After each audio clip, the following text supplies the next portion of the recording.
Part 2 की starting होती है, हमें कुरेहा और क्यारू को दिखाया जाता है जो कि कुचाई साथ में चिपक रहे होते हैं। जिससे इतना फ्लेयर होते हैं उन्हें बहुत ज्यादा जेलिसी हो रही होती है। बाहर से चिल्लाने की आवाज आती है सोल्जर्स की और वो कहने लग जाते हैं कि हीरो ऑफ रिकवरी तुम जहाँ भी हो ये तुम्हारे लिए एक संदेश है। अगर तुम बाहर नहीं आए तो तुम्हारे जो गाँव के लोग हैं हम उन सबको मार डालेंगे। तुमसे आशा करता हूँ कि तुम आराम से बाहर आ जाओगे। तभी क्यारू कहता है कि सारे के सारे मेरे गाँव के लोग हैं और ये मेरे बहुत ज्यादा करीबी भी हैं। जो शायद सोल्जर्स होते हैं हम देखते क्यारू के पोस्टर को दिखाते हुए कहते हैं हीरो ऑफ रिकवरी ने हमारे प्रिंसेस को मार दिया है। अगर ये तुम्हें कहीं पे ही मिले तो हमें इन्फॉर्म करना और तुम्हें काफी भारी इनाम दिया जाएगा। दरअसल हीरो ऑफ रिकवरी ने हमारे जनरल डोनाल्ड की बॉडी को अपना बना लिया है, तो अगर किसी को भी ये कहीं पे मिले हमें बता देना। क्यारू कहता है कि किसी को भी इनाम नहीं देने वाले, बस इनको मेरे को बाहर निकालने की साजिश है। जो बाकी लोग होते हैं वो भी खुश नहीं होते किंगडम की सारी चालों को देखने के बाद। क्यारू कुरेहा वो कहता है कि बस तुम एक हो जिसके अंदर मैं भरोसा कर सकता हूँ किंगडम की सारी बातों को लेकर। तुम जितने भी इन्फॉर्मेशन होगी मेरे को बता देना और आगे क्या होने वाला है तुम मुझे ये भी बताना। जो कुरेहा होती है हाँ करती है। तभी जो क्यारू होता है कुरेहा को किस कर लेता है और बाकी दोनों ये देखने के बाद काफी ज्यादा जेलस हो चुके होते हैं और वो कहते हैं कि हमें भी चाहिए। तरफ हम देखते जो रेनाल्ड होता है उसे बहुत ज्यादा गुस्सा आ रहा होता है। उसके साथ ही बताते हैं कि सर हमें वो नहीं मिला। रेनाल्ड कहता है कि मेरे को पता है कि वो इसी सिटी में है। तब एकदम से वो कहते हैं कि जाओ और उसे ढूंढो, जब तक वो नहीं मिलता मेरे पास वापस मत आना वरना मैं तुम्हें यही मार डालूंगा। और हमें पास्ट के एक सीन को दिखाया जाता है जब रेनाल्ड को क्यारू की बॉडी मिली थी। उसने अपने मुंह के अंदर एक गर्म रॉड को लगा दिया था और उसकी राइट साइड वाली आंख और पूरी स्किन जल चुकी होती है उस वजह से। और वो चिल्लाते हुए कह रहा होता है कि मैं तुम्हें जान से मार डालूंगा। तभी हमें उसके बगल में क्यारू की सौतेली माँ को दिखाया जाता है जिसने कि उसे बचपन से लेकर अभी तक बड़ा करा था। उस बेचारे की हालत ठीक नहीं होती, वो काफी ज्यादा पेन में होती है। अब हमें कुरेहा को दिखाया जाता है जो कि क्यारू के पास आती है और कहती है कि मैं सारी इन्फॉर्मेशन गैदर कर ली है। हमारे विलेज के सारे लोगों को कैप्चर रेनाल्ड के कहने पे कर दिया गया था और उन्होंने बोला कि तुम्हारे विलेज में ये तुम्हारी जो गलती है इसके चक्कर में सभी लोगों को सजा मिलेगी। क्यारू कहता है अच्छा तो ये बात है, उस रेनाल्ड को मैं सजा दूंगा और इस टाइम मैं बहुत ज्यादा गुस्से में भी हूँ। अभी हम देखते हो कहीं पे जाने लग जाता है कपड़े बदलने के बाद। वो लोग कहते हैं कि तुम कहाँ पर जा रहे हो। कहता है कि रेनाल्ड को मेरे से मिलना है तो मैं उससे मिलूंगा जरूर। और हम देखते हैं कि अपना फेस उसी सोल्जर में बदल लेता है जिसने की आइसफुल प्लान के लोग के ऊपर हमला करके बच के भाग गया था। यहाँ पर हम देखते हैं जो क्यारू होता है सारे लोगों को जाते हुए देख रहा था अपने गाँव के पर, मगर उसमें आना को ना देखते हुए वो काफी ज्यादा गुस्सा हो जाता है और कहते हैं कि आना आखिरकार है कहाँ। और वो एक सोल्जर को पकड़ता है और उसे गली में लेके आ जाता है। वो सोल्जर कहता है कि आखिरकार तू है कौन। पर तभी क्यारू अपने सर का कपड़ा नीचे उतार देता है। वो सोल्जर समझ जाता है कि तो उसका दोस्त है जो कि उसे लग रहा था कि मारा जा चुका है। जो क्यारू होता है उसे उस बंदे की सारी मेमोरीज याद होती है जिस वजह से वो उसकी मेमोरीज के थ्रू उससे बात कर रहा होता है और कहता है जी आर्मी में वापस ज्वाइन होना है, क्या तुम मेरी मदद करोगे। उसका दोस्त कहता है कि हाँ तुम्हारे लिए मैं कुछ भी करूंगा। तभी क्यारू से यही पूछता है आखिरकार जो लोग तुमने बंदी बना रखे हैं ये है कौन। उसका दोस्त कहने लग जाता है कि ये हीरो ऑफ रिकवरी के विलेज से आ रखे हैं जिसने की प्रिंसेस फ्ले को मारा है और तुम्हें पता है कि इनके विलेज में हमने एक आदमी का जान से मार डाला और काफी टाइम बाद ऐसे करने से हमें बहुत ज्यादा मजा आया। और जो इसकी विलेज की लड़कियां हैं वो तो बहुत ज्यादा खतरनाक है, उनके साथ करने में हमें बहुत ज्यादा मजा आया और खासकर हीरो ऑफ रिकवरी की मदर के साथ जिसको कि रेनाल्ड ने सबके सामने बहुत ज्यादा ह्यूमिलेट करा और उसके कपड़े फाड़ दिए थे। तभी जो क्यारू होता है उसको एक लेटर देता है जहाँ पर वो कहता है कि इसे रेनाल्ड को दे देना। उसका साथी हाँ करता है पर मगर तभी उसके साथी कहने लग जाते हैं कि अगर तुम भी वहाँ पे होते तो तुम्हें भी बहुत ज्यादा मजा आता। क्यारू को उसकी बातें सुन के बहुत ज्यादा गुस्सा आ रहा होता है पर मगर वो खुद को शांत कराता है, कहते हैं कि मैं अपने प्लान को खराब नहीं कर सकता। जब वो गार्ड वहाँ से चला जाता है हमें दिखाया जाता है जो क्यारू होता है अपने मन में कहता है कि वो एक लौती मेरी मदर थी जो कि मेरे पेरेंट्स से बढ़कर थी मेरे लिए। मैंने अपनी मदर की वजह से किसी के ऊपर भरोसा करना छोड़ा नहीं था और अनकंडीशनली सबसे लव करा था। और क्यारू को अब बहुत ज्यादा गुस्सा आने लग जाता है। हमारा सीन शिफ्ट होता है, रात के सीन को दिखाया जाता है एक सुनसान सी प्लेस को जहाँ पे हम देखते हैं जो लियोनार्ड होता है उसके सामने हमारा क्यारू बैठ रखा था। लियोनार्ड को नहीं पता होता कि क्यारू वही पर्सन है जिसके लिए वो यहाँ पे आया था। वो पूछने लग जाते हैं आखिरकार वो बंदा है कहाँ पर। मैं हमारा क्यारू कहता है कि मेरे को वापस से आर्मी में रिटर्न करना है, अगर मैंने उस पर्सन की आपको लोकेशन दे दी तो। जो लियोनार्ड होता है वो एकदम से मान जाता है पर तभी जो क्यारू होता है अपने फेस को नॉर्मल कर देता है और कहते हैं कि वाह देखो मैं यहाँ पर हूँ। लियोनार्ड को देखने के बाद बहुत ज्यादा गुस्सा आ जाता है जहाँ पे वो कहते हैं कि तुम, और वो क्यारू के ऊपर हमला कर पाता उससे पहले हम देखते हैं कि वो नीचे बैठ जाता है क्योंकि उसकी बॉडी के ऊपर क्यारू ने पॉइजन मैजिक का यूज कर दिया था। और रेनाल्ड बहुत ज्यादा गुस्से में होता है क्योंकि जो उसके सारे गार्ड्स उसके साथ आ रखे थे वो भी इस पॉइजन के काबू में आ चुके होते हैं। जहाँ पे एकदम से हम देखते क्यारू लियोनार्ड के फेस में हाथ रखता है, उसकी सारी मेमोरीज को देखने लग जाता है आखिरकार उसने उसके विलेज में क्या क्या करा था। और वो देखते हैं कि लियोनार्ड और उसके गार्ड्स ने विलेज की लड़कियों के साथ छेड़खानी करी थी और उनको बहुत ज्यादा टॉर्चर करा था, स्पेशली क्यारू की मॉम के साथ। और इससे बड़ी बात ये थी कि जो रेनाल्ड था उसने क्यारू की बॉडी में वो हरकतें उसकी मॉम के साथ करी थी, इससे उसे बहुत ज्यादा गुस्सा आने लग जाता है उसके ऊपर। अभी हम देखते हैं कि वो रेनाल्ड की बॉडी को एक लड़की की बॉडी में ट्रांसफॉर्म कर देता है और कहने लग जाता है कि जिस तरह तुमने आना के साथ ये सब हरकतें करी थी मैं तुम्हारे साथ ही वही करूंगा। वो डर, वो होपलेसनेस और जो सफरिंग और वो पेन था वो तुम्हारे अंदर अब बहने लगेगा। तभी रेनाल्ड कहते कि एक मिनट रुको, तुमने आना का नाम लिया? अरे यार जो लड़की थी वो एकदम कमाल की थी, तुम्हें पता है कि मैं सारे विलेज वालों के सामने उसके साथ करा था। अगर तुम वहाँ पर होते और तुम मेरे को उसके साथ करता हुआ देखते तुम्हें बहुत ज्यादा मजा आता देखने में। ये पूछते क्या तुम उस लड़की को पसंद करते थे, पर मैं तुम्हारे साथ बहुत ज्यादा बुरा हुआ, तुम्हारे से पहले मैंने उसके साथ कर लिया। तभी जो रेनाल्ड होता है पीछे की तरफ देखता है जहाँ पे उसके 4 सोल्जर्स खतरनाक म्यूटेंट आदमियों में ट्रांसफॉर्म हो चुके होते हैं जो कि बस करने के लिए उतावले हो रहे हैं। क्यारू कहने लग जाता है कि तुम लोग ऐसा इसलिए कर पाते हो क्योंकि तुम्हें उनकी कमजोरी और बाकी चीजों के बारे में नहीं पता, अब वो तुम सब महसूस करने वाले हो। रेनाल्ड समझ चुका होता है कि अब उसके साथ क्या होने वाला है और हम देखते जो शो होता है क्यारू का वो शुरू हो जाता है, जहाँ पे वो सारे मॉन्स्टर रेनाल्ड के ऊपर टूट पड़ते हैं। यहाँ पे जो रेनाल्ड होता है वो दर्द के मारे बोलता है कि क्यारू मुझे माफ कर दो, मैं तुमसे भीख मांगता हूँ, प्लीज मुझे छोड़ दो। क्यारू कहता है मेरी मॉम ने भी तुमसे यही कहा होगा, पर मगर तुमने क्या उनकी बात सुनी? जितने लोगों को तुमने डर दिया, क्या तुमने कभी उनकी आंखों की तरफ देखा? उनके कैसे आंसू बह रहे होंगे तुम्हें देखने के बाद और तुमसे मदद मांगने के बाद। मेरे से तो मदद की उम्मीद रखना ही मत। और जो क्यारू होता है वहाँ पे आग लगा के वहाँ से निकल चुका होता है आना की तरफ, और जो आना होती है क्यारू को अपनी तरफ बढ़ता हुआ देख के एक स्माइल करती है। क्यारू सीधा उसके पास पहुंचता और बार बार अपने हील मैजिक का यूज करने लग जाता है। अब हमारा सीन शिफ्ट होता है, हमें क्यारू को एक कमरे के अंदर अकेला दिखाया जाता है, जहाँ पे वो बहुत ज्यादा उदास था। इसका सिलसिला मतलब ये है कि जो आना है अब वो नहीं रही और क्यारू से बचा नहीं पाया। उसके पास फ्रे और सेतना आ जाते हैं और उसे कंफर्टेबल फील करा रहे होते हैं, जहाँ पर हम देखते हैं जो हमारा लड़का होता है वो कहने लग जाता है कि अगर मैंने आज तुम्हारे साथ करा तो मैं बिल्कुल भी जेंटल नहीं रहने वाला। वो लोग कहते हैं कि हमें कोई दिक्कत नहीं है, जहाँ पे हमारा क्यारू ने बैठने फेंकता है और शुरू करने ही वाला था, पर तभी उसके आंसू निकलने शुरू हो जाते हैं। क्यारू कहता है कि मेरे को तो लगा था कि मेरे आंसू बचे ही नहीं है, पर मगर मेरे को लगता है कि थोड़े बहुत बच चुके थे, ये आखिरी बार होगा जब मैं रो रहा हूँ। इसके बाद जो मेरा रिवेंज होगा वो बिल्कुल नेक्स्ट लेवल पे जाने वाला है, उसके बाद मैं कभी नहीं रोऊंगा। और उनका वर्ल्ड कप शुरू हो जाता है, जहाँ पर क्यारू बिल्कुल भी उनके ऊपर दया नहीं दिखाता। यहाँ दूसरी तरफ हमें नॉर को दिखाया जाता है, जो कि न्योनाल्ड के पोस्टर को देखते हुए कहती क्या न्योनाल्ड भी मिसिंग हो चुका है। वो कहने लग जाते हैं कि जो मेरी बेकार बहन है उसके सबोर्डिनेट भी उसकी तरह ही है, पर मगर जो मेरा प्लान था वो एकदम सही गया। और हमें पता चलता है कि जो क्यारू के विलेजर्स थे उनको पकड़ने का आदेश नॉर ने ही दिया होता है। जो नॉर होती है अपने स्लेव को काफी ज्यादा परेशान कर रही थी और कहने लग जाती है कि मेरे पास एक और प्लान है। जो क्यारू के विलेजर्स हैं उन्हें एक्सिक्यूट करने का, जिस वजह से वो बाहर तो जरूर आएगा और मैं अपनी सेफ्टी के लिए स्वॉर्ड हीरो को ही बुला लूंगी, जिस वजह से मेरे को डरने की जरूरत नहीं है। पर मेरे को बुलेट बिल्कुल भी पसंद नहीं है। और ये बोलने के बाद एकदम से हम देखते हैं अपने स्लेव को बार बार मारने लग जाती है। उसका स्लेव मजे ले रहा होता है उसकी हिट्स की। यही दूसरी तरफ जो कुरेहा होती है हमारे क्यारू को सारी इन्फॉर्मेशन दे रही होती है कि कैसे जो नॉर है उसके विलेजर्स को मारने वाली है, और नॉर सारा ये प्रोग्राम कॉलिसियम के अंदर रखने वाली है। दरअसल कॉलिसियम एक ऐसी जगह है जहाँ पे डेमी ह्यूमंस और मॉन्स्टर की लड़ाई होती है, और जो रॉयल्स होते हैं वो उसकी लड़ाई को देख के एंजॉय करते हैं। कॉलिसियम के अंदर जाने का दो रास्ता है और वो दोनों ही काफी बड़े हाईवे मेटेलिक गेट से ढक रखे हैं, और उस कॉलिसियम के अंदर दो बैरियर्स को लगा रखा है जो कि किसी भी मैजिक अटैक को नलिफाई कर सकते हैं। ये सुनने के बाद जो क्यारू होता है वो भी सोचने पड़ जाता है आखिरकार वो अपने विलेजर्स को कैसे बचाएगा। कुरेहा कहती है क्या तुम अपने विलेजर्स को बचाने वाले हो, पर मगर याद रखना कि एक सुसाइड मिशन होने वाला है। क्यारू कहता है कि हाँ तुमने ठीक कहा, मुझे डर तो लग रहा है, पर मगर मेरे को अपने विलेजर्स को बचाना होगा। इसी वजह से मैंने और फ्रिया ने अपनी आइडेंटिटी को छुपा रखा है। पहले इन लोगों ने आइसोल प्लान के लोगों के ऊपर हमला करा, अब मेरे इनोसेंट विलेज वालों के ऊपर हमला करा। ये लोग कितने बदतर हो चुके हैं, ना जाने ये लोग क्या क्या करेंगे, लेकिन मैं अपनी लाइफ को रिस्क में डालूंगा अपने विलेजर्स को बचाने के लिए। क्यारू की बातें सुनने के बाद कुरेहा को बहुत ज्यादा अच्छा लगता है, पर मेरे जाने से पहले उसे बताती है जो नॉर है वो अब्रॉड से वापस आ चुकी है। क्यारू को इससे काफी ज्यादा शौक लगता है और इतना ही शौक हमारी फ्रे को भी लगता है। तभी जो क्यारू होता है वो कहने लग जाता है कि मेरी पिछली लाइफ में जब सभी ने मेरे को यूज करने के बाद फेंक दिया था, वहाँ पे मेरे से मिलने नॉर आई थी, पर मगर उसने मेरे को देखते ही पहचान लिया और उसने कहा कि मेरे को लगा था कि ड्रग्स को पीने के बाद तुम तो बिल्कुल टूट चुके होंगे, पर मगर मेरी बहन और बाकी सब लोग तो पागल है। मेरे को पता है कि तुम क्योर हो चुके हो, पर मगर तुम अब तक एक्टिंग क्यों कर रहे थे। क्यारू कहता है क्या तुम्हें पता चल गया, पर मगर एकदम से हम देखते नॉर कहने लग जाती कि अगर तुम चाहते हो कि अपनी बहन और बाकी लोग को ना बताऊं, तुम्हें वो सारे काम मेरे लिए करने पड़ेंगे जो तुम मेरी बहन के लिए करते हो। मेरी बहन के ऊपर तुम्हें नजर रखनी पड़ेगी। क्यारू उसके लिए मान जाता है, पर मगर तभी नॉर पूछते कि तुम मेरी बहन के लिए क्या काम करते हो। क्यारू से वो सारी चीजें बता देता है जो वो करा करता था अक्सर। तभी हम देखते नॉर कहने लग जाती कि तो फिर ठीक है, अब तुम वो सारी चीजें मेरे साथ भी करोगे। क्यारू के पास कोई और ऑप्शन नहीं था, इस वजह से वो मान जाता है, पर मगर क्यारू इस लाइफ में कहता है कि अभी तक उसने मेरे साथ कोई भी बदतमीजी या फिर कोई ऐसी चीज नहीं करी जिस वजह से मैं उसे मारूं। क्या मेरे को उसे मारना चाहिए, छोड़ देना चाहिए, लेकिन मैं उसे कैसे छोड़ सकता हूँ। वो वही पर्सन है जिसने मेरे विलेज पे रेनाल्ड को कह के हमला करवाया था। और हम देखते हैं कि वो कहीं की तरफ देख के स्माइल करने लग जाता है। अब हमें अगले दिन के सीन को दिखाया जाता है जहाँ पे एग्जीक्यूशन होने वाला था उसके विलेज के लोगों का। यहाँ पर हम देखते हैं जो कॉलिसियम होता है वो पूरा भर चुका होता है। क्यारू भी उनके बीच में आ रखा था और वो कहने लग जाता है कि मेरे को अपने विलेज के लोगों को बचाना पड़ेगा, और वो उनकी गिनती करता है और कहने लग जाता है कि मिनिमम मेरे को लग रहा है कि 40 लोग जिंदा है और बाकी के लोग मारे जा चुके हैं। और तभी हम देखते एकदम से जो सोल्जर्स का हेड होता है वो कहने लग जाता है कि क्यारू द हीरो ऑफ रिकवरी, बाहर आ जाओ वरना तुम्हारे जो सारे विलेजर्स हैं मैं उन्हें मार डालूंगा। और वो ऑडियंस को टारगेट बनाते हुए उन्हें भड़काते हुए कहता है कि जो फ्लेयर है इसने उसे कैसे मार दिया, हम इसे नहीं छोड़ सकते। जो लोग होते हैं वो भी कहने लग जाते कि हाँ उसने हमारी प्रिंसेस को मारा है, उसे हम ऐसे नहीं छोड़ सकते। एकदम से हम देखते हैं जो सारे सैनिक होते हैं वो उनके ऊपर अपने हथियारों को टारगेट कर देते हैं, और वो आदमी कहने लग जाते हैं कि कैसे हम लोग की सेफ्टी के लिए मेरे को इन विलेजर्स को मारना पड़ेगा, क्योंकि ये सभी लोग शैतान के बच्चे हैं, हम इन्हें जिंदा नहीं छोड़ सकते हमारी सेफ्टी के लिए। और इतने लंबे चौड़े स्पीच के बाद हम देखते हैं जो क्यारू होता है अभी तक बाहर नहीं आया था, जहाँ पर वो कमांडर कहता है कि सभी को मार डालो, पर मगर तभी एकदम से आवाज आती है वहीं पे रुक जाओ। और हम देखते हैं जो क्यारू होता है बाहर आ चुका था। उसको देखने के बाद सब लोग डर चुके होते हैं, पर मगर थोड़ी देर बाद ही जो सारे लोग होते हैं उसे क्रिटिसाइज करने लग जाते हैं, और जो रॉयल गार्ड होते हैं उनको और ज्यादा भड़का रहे थे। यहीं जो क्यारू के विलेज के लोग होते हैं उनके भी दो रिएक्शन होते हैं, कोई एकदम शॉक हो रखा था और कोई तो इतना गुस्सा कर रहा था कि वो क्यारू खुद ही मार दे। एकदम से हम देखते हैं जो रॉयल गार्ड होते हैं बोलने लग जाते हैं कि अगर तुमने सरेंडर नहीं करा तो तुम्हारे विलेज वालों के साथ हम तुम्हें ही मार देंगे। क्यारू उनके स्टैट को चेक करने लग जाता है और कहता है कि तुम्हारा करंट लेवल को देखते हुए ऐसा लग रहा है कि तुम में से एक जना मेरे को हाथ तक नहीं लगा सकता। तुम्हें क्या लगता है कि तुम मेरे को मार पाओगे अपने करंट लेवल पे? क्यारू की ये बात सुनने के बाद जो कुछ सोल्जर्स होते हैं उसके ऊपर हमला करते हैं, पर मगर क्यारू उनको टच करता है और वो सभी के सभी मानो कि गुब्बारा हो एकदम से वो ब्लास्ट हो जाते हैं। सारी ऑडियंस और हम देखते रॉयल गाड़ी देखने के बाद डर चुके होते हैं। एकदम से कहता है कि मैं तो अपने यहाँ पे बेचारे विलेजर्स को बचाने आ रखा हूँ, पर मगर जनरल कहते हैं कि अगर तुमने एक कदम और मूव करा तो ये सभी के सभी मारे जाएंगे। क्यारू कहता है क्या एक कदम? और हम देखते हैं वो कहते हैं कि अगर मैंने ऐसा करा तो क्या होगा। कमांडर क्यारू कुछ विलेजर्स को मार डालता है और कहते हैं कि देखा तुम्हारी लापरवाही का नतीजा, इन्होंने अपनी जान से हाथ धो बैठे। क्यारू कहते हैं कि तुम क्या बात कर रहे हो, इनको तुमने मारा है और मेरे प्यारे विलेजर्स की मौत का बदला मैं तुमसे लेके रहूंगा। और वो आगे बढ़ने लग जाता है। तभी कमांडर कहता है कि और विलेजर्स को मारो और धीरे धीरे करके सारे विलेजर मरने लग जाते हैं। क्यारू पागलों की तरह हंसते हुए कहता है कि जो विलेजर भी फिर से मरे हैं इनका मौत का बदला मैं तुमसे जरूर लेके रहूंगा। एकदम से हम देखते हैं कुछ गार्ड उसके ऊपर हमला करते हैं, पर मगर उसका भी कुछ फायदा नहीं होता। क्यारू ने तुरंत ही मार देता है। डर के मारे कमांडर कहता है कि शील्ड को एक्टिवेट करो। एकदम से हम देखते हैं वहाँ पे बैरियर एक्टिवेट हो चुका होता है। वो हंसते हुए कहते हैं कि अब तुम्हारे मैजिक अटैक का हमारे ऊपर कोई भी असर नहीं होने वाला। क्यारू कहते हैं क्या सही में ऐसी बात है? एकदम से हम देखते हैं कि आसमान में एक मैजिक सर्कल आ जाता है जहाँ पे सारे लोग अच्छा महसूस नहीं कर रहे होते और उनकी बॉडी में से सारा स्टैमिना ड्रेन होकर वो नीचे गिर जाते हैं। क्यारू हंसते हुए कहता है अभी तो तुम बहुत ज्यादा बड़ी बड़ी बातें कर रहे थे, अब क्या हो गया? पहले मैं तुम्हें बता दूं जो तुमने कवच पहन रखा है उसकी वजह से तुम्हारा स्टैमिना ड्रेन हो चुका है सारा का सारा। यहाँ पर हमें फ्रे और चेतना को दिखाया जाता है जहाँ पे बैरियर मैजिक के साथ छेड़छाड़ उन लोगों ने करी होती है। यहाँ दूसरी तरफ जो क्यारू होता है सारे गार्ड्स को मारना शुरू कर देता है और जिनका खून होता है बारिश की तरह टपकने लग जाता है। ये देखने के बाद क्यारू के गाँव वाले और जो बाकी आम जनता होती है सभी को उल्टी आना शुरू हो जाती है। वो कहती है कि ये पर्सन आखिरकार है क्या? अभी जनरल अपने कमांडर्स को कह रहा होता है जो तुमने लॉकेट पहन रखा है उसे निकाल के फेंक दो। तभी एकदम से वो फिर से कहने लग जाता है जो क्यारू है वो अपने मैजिक का यूज नहीं कर सकता, इस बैरियर की वजह से तो हम यहाँ पे सुरक्षित हैं। पर मैं क्यारू कहने लग जाता है कि ऐसी बात नहीं है, तुम लोग हो जो यहाँ पे ट्रैप हो रखे हो। तभी जनरल कहने लग जाता है कि अगर तुमने हमें फिर से धमकी दी तो हम तुम्हारे विलेजर्स को मार डालेंगे। क्यारू अपने मन के अंदर कहता है कि मेरे से जितना हो सके मेरे को अपने उतने विलेजर को बचाना होगा। तभी क्यारू धमकी देते हुए कहता है कि पीछे मुड़ कर देखो, जो सबसे पहले पीछे मुड़ा और उसने मेरे विलेजर को मारा सबसे पहले मैं उसको ही मारूंगा। सारे सैनिक उसके धमकी सुनने के बाद डर चुके होते हैं, कोई पीछे नहीं पलट रहा था। यहाँ विलेजर्स भी बहुत ज्यादा डर रखे होते हैं। लेकिन जो क्यारू होता है वो अपने गाँव वाले लोगों की तरफ देखता है, पर मगर उसे लग रहा होता है कि उनके साथ तो कुछ ना कुछ गड़बड़ जरूर है क्योंकि सबको सांस लेने में बहुत ज्यादा दिक्कत हो रही होती है। और हम देखते हैं कि वो उन सभी के स्टैट को चेक करता है तो उसे पता चलता है कि उन सभी को जहर दे रखा है। क्यारू कहता है अच्छा तो तुम्हारा पहले से यही प्लान था कि सारे विलेजर्स को तुम मार ही दोगे, इसका मतलब मुझे होल्ड बैक करने की कोई जरूरत नहीं है। एकदम से हम देखते जनरल की फट चुकी होती है। वो कहता है कि मेरे को इसके बारे में कुछ नहीं पता था। ऑडियंस को इससे कोई फर्क नहीं पड़ता कि कौन जिंदा रहे कौन मरे क्योंकि उन्होंने क्यारू को पहले ही देशद्रोही घोषित कर दिया है उसके गाँव वालों के साथ साथ। पर तभी हम देखते हैं कि वहाँ पे कुछ होता है और बहुत बड़ा सा होलोग्राम आ जाता है फ्लेयर का और वो अपना इंट्रोडक्शन देते हुए कहती है कि मेरा नाम फ्लेयर है। और फ्लेयर को देखने के बाद जो हमारा क्यारू होता है हंसना शुरू कर देता है। बाकी सारे तभी लोग कहने लग जाते हैं क्या हमारी राजकुमारी जिंदा है? जनरल कहता है कि उसकी तरफ ध्यान मत दो, वो एक नकली प्रोजेक्शन है। अभी जो फ्लेयर का प्रोजेक्शन होता है वो कहने लग जाता है कि मैं आप सभी को हमारे किंगडम की सच्चाई के बारे में बताना चाहती हूँ। जो हमारा किंगडम है वो डेमी ह्यूमंस के ऊपर हमला करता है, उन्हें अपना स्लेव बनाता है और फिर उन्हें बेचना शुरू कर देता है। दरअसल हीरो ऑफ रिकवरी के जो गाँव के सारे लोग हैं वो बहुत ज्यादा मासूम है, उन्हें फंसाया जा रहा है यहाँ पर। दरअसल हीरो ऑफ रिकवरी ने मेरी मदद करी थी किंगडम से बाहर निकलने में और इनकी कारनामों को सबके सामने लेके आने में, जिस वजह से अभी हीरो ऑफ रिकवरी और मैं एक जर्नी पे निकल रखे हैं जहाँ पे इनकी जो काले चिट्ठे हैं हम इसको सबके सामने लेके आ सके। कमांडर के कहने पे जो लोग होते हैं उसकी बातों पे यकीन नहीं कर रहे होते, पर तभी जो फ्लेयर होती है वो गाना गाना शुरू कर देती है और सारे लोग हैरान हो चुके होते हैं उसकी आवाज सुनने के बाद। वो कहते हैं क्या ये सच में राजकुमारी है? तभी फ्लेयर अपने फायर मैजिक को एक्टिवेट कर देती है और आसमान में एक बहुत बड़ा आग का गोला आ चुका होता है जहाँ पे सारे लोगों को यकीन हो जाता है कि ये उनकी ही राजकुमारी है क्योंकि इस किंगडम में फ्लेयर के अलावा इस मैजिक को कोई और कास्ट नहीं कर सकता। तभी जो फ्लेयर होती है और इमोशनल होते हुए कहती है जो हीरो ऑफ रिकवरी है और मैं है, हम अकेले इस किंगडम की डार्कनेस से नहीं लड़ सकते, हम लोग को आपका साथ चाहिए। पर अभी हमने कुछ नहीं करा तो जो पूरी दुनिया है जल्दी ही डिस्ट्रॉय हो जाएगी, वो भी हमारे किंगडम के थ्रू। तो प्लीज सभी लोग जागो और इस किंगडम को काले अंधेरे में जाने से पहले बाहर निकाल दो। एकदम से हम देखते जो जनता होती है अपनी सीट से उठती है और सारे सोल्जर्स को मारना शुरू कर देती है। थोड़ी देर बाद हमारा सीन शिफ्ट होता है, हमें उसी टूटे घर को दिखाया जाता है जहाँ पे क्यारू और बाकी तीनों लड़कियां होती है। पर मगर वहाँ पे हमें ये पता चलता है क्यारू सिर्फ अपने एक ही विलेजर को बचा सका क्योंकि जो स्लो पॉइजन था उसने सभी की बॉडी पे कब्जा कर लिया, पर मगर इस लड़की की बॉडी में एंटीबायोटिक की वजह से वो बच चुका था। क्यारू कहता है कि मेरे को बहुत ज्यादा बुरा लग रहा है, मेरे को अपने और विलेजर को बचाना चाहिए था पर मगर मैं उन्हें बचा ना सका। तभी हम देखते जो क्यारू होता है वहाँ पर एक आदमी को बुला लेता है। दरअसल वो वही मर्चेंट होता है जिससे क्यारू ने पहले बहुत ज्यादा बिजनेस करा था। क्यारू कहता है कि मैं चाहता हूँ कि तुम इस बच्चे का ख्याल रखो। मर्चेंट कहता है कि मेरे को यकीन नहीं हो रहा है कि तुम वहाँ से जिंदा बच के निकल गए। क्यारू कहता है कि हाँ तुम्हें ठीक है, मुश्किल तो बहुत हुई पर मगर मैं बच गया। लेकिन क्यारू से पैसे देते हुए कहता है कि इस बच्चे की तुम देखभाल करना और जब ये होश में आ जाए तो ये मेरे से बहुत ज्यादा नफरत करेगा, इसकी नफरत को शांत मत होने देना, इसकी नफरत जितनी बढ़ सके तुम उतनी बढ़ाना क्योंकि बदले की आग को लेकर ये मेरे पीछे जरूर आएगा मुझे मारने के लिए और ये जिंदा भी रहेगा उस बात को लेकर। जहाँ पे हम देखते हैं वो मर्चेंट को उस बच्चे को हैंड ओवर कर देता है और कहने लग जाता है अपने दोस्तों से कि हमें नई सिटी की तरफ निकलना होगा। और हम देखते हैं कि वो ब्रानिका की तरफ निकल चुके होते हैं जो कि एक कंट्री का नाम है है। पर मगर हम देखते कुरेहा उन्हें कहती कि तुम उधर मत जाना, वहाँ पर नॉर और उसके आर्मी का एक बैच जा रहा है, वहाँ पे तुम्हें खतरा होगा। पर मगर हमारा लड़का कहता है कि हमें वहीं पे जाना होगा। पर मगर कुरेहा को चिंता हो रही होती है।